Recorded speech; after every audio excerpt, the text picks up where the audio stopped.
Alright, ladies and gentlemen, welcome back to the channel. Today we're talking about the Jacksonville Jaguars.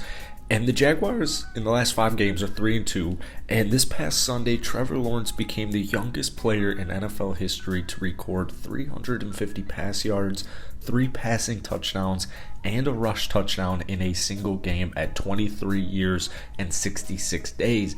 And he might also add another record.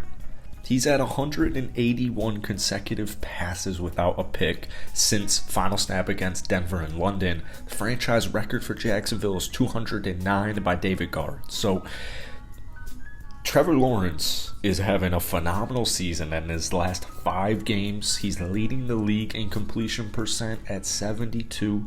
He has 10 touchdowns, 0 interceptions. He has a 91.3 passing grade since week 14.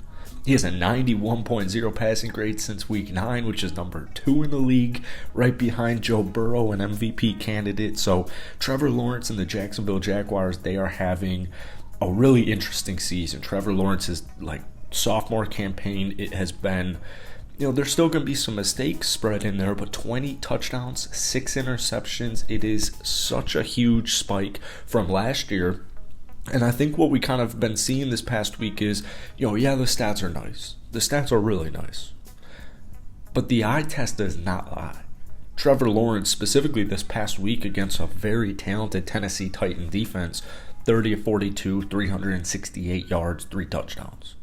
I mean, some of the throws he is making, it has Jaguar fans, for good reason, feeling really good. So welcome back to the channel. Obviously, today we're talking about the Jaguars. They're 5-8 right now. If you guys enjoy this video, hit that like button, hit that sub button. You guys absolutely blessed my first ever Jaguar video a couple of days ago, so I appreciate it. And if you want more Jaguar content, hit that like button, hit that sub button. Let me know down below. This game, this upcoming Sunday against Dallas, to me, it has upset written all over it. There's so much stuff going on in Dallas right now. Not only are they, they just signed T.Y. Hilton. Reportedly, they're about to sign Odell Beckham Jr. They've won 4 straight games, but there just seems like there's so much outside noise that Doug Peterson and this 5-8 Jaguar team that is still hanging alive in the playoff hunt. They're still hanging alive. Who knows? You win against Dallas. You win out. You beat Tennessee one more time. I mean, who knows what could happen, right? We'll talk about that a little later on in the video. But this upcoming Sunday in Jacksonville has trap game written all over it, in my opinion. There's actually been way more analysts than I would have ever anticipated saying the same exact thing, because typically the Jacksonville Jaguars don't get too much love in the NFL, but either way, their long-term outlook is looking phenomenal. It really is. Their defense is getting there. They are young. They are hungry. There are some big names on there. Obviously, you got Trayvon Walker. He got banged up this past weekend, but Devin Lloyd's one of the most underrated players, or one of the most underrated rookies, rather, in the entire league. It's a very talented defense. Foye Oluokun, he has 142 combined tackles. Last year with Atlanta, he almost had 200. In general, he's just kind of a rather slept-on player in this league. Andre Cisco, he's got 3 interceptions for him. Rayshon Jenkins, he's doing a phenomenal job as well. So there's a couple of veterans in there, but for the most part, it's younger guys either in their first couple of years or just entering their prime, just coming off their rookie contracts, deciding to go to Jacksonville, and the future is extremely bright. One of the things I quickly gathered when I was making my first Jaguar video a couple of days ago was just kind of the overall vibe, the overall chemistry, and it started ever since draft day. There were some clips earlier on in this video of the draft day, or around the draft day. Everybody's smiling, everybody's happy, everybody's excited. I can't blame them. I live down here in Fort Myers, but Jacksonville seems like a lovely city, so who wouldn't want to play in Jacksonville?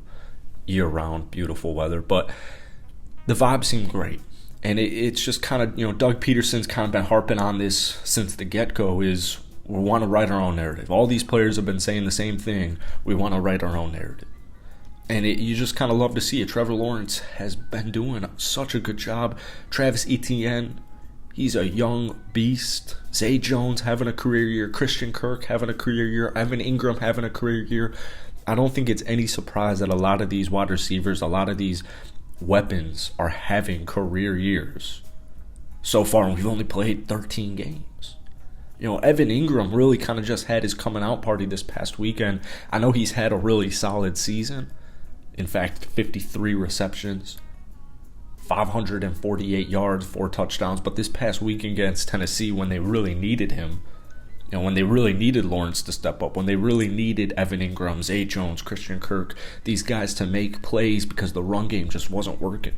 Once again, Tennessee has one of the best defenses in the entire league. Typically, Tennessee, especially at home against Jacksonville, has really had their number. Well, taking a page out of Doug's note, they want to write their own narrative, right? That's exactly what they did. I mean, they kind of steamrolled Tennessee, 36-22. But Evan Ingram, a lot of you guys were pointing out in the chat, or in the comment section, that he's always, and this is something I was saying too, he's always had like a ton of potential.